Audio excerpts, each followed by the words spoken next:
grabbed my shirt. She shoved me down. Then they forced me to hand over 800 acres and $12 million or else. But what they didn't know was that I had been planning for this moment far longer than they realized. My name is Maya Jones, and at 67 years old, I thought I had seen everything life could throw at me. I was wrong.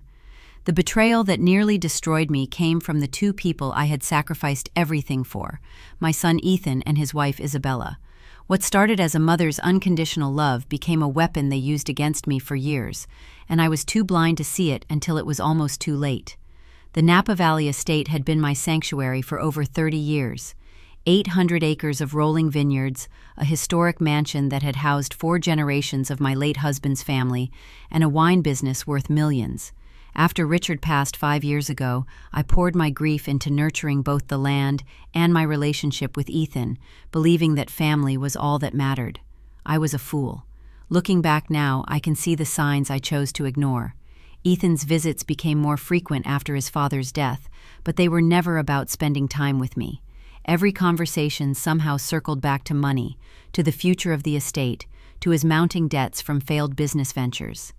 Isabella, with her perfectly styled blonde hair and designer clothes that cost more than most people's monthly salaries, would smile sweetly while calculating the value of everything her eyes touched. The first red flag should have been when they moved into the guest house without asking.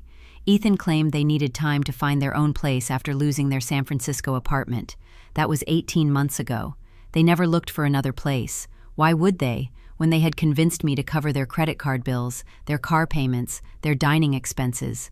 I told myself I was helping them get back on their feet. They told themselves they were entitled to my money because they would inherit it anyway. The manipulation started subtly. Isabella would make comments about how lonely I looked, how I needed them around to take care of me. She would rearrange my furniture when I wasn't looking, then act concerned when I noticed, suggesting my memory wasn't what it used to be.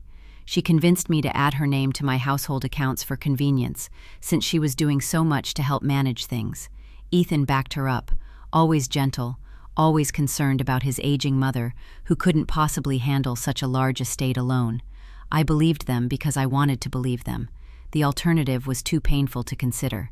The emotional abuse escalated gradually.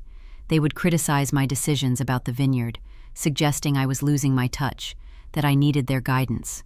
When I hired a new manager for the wine production, they undermined my authority by going directly to him with different instructions. When I planned social events, they would invite additional people without consulting me, then act hurt when I expressed frustration.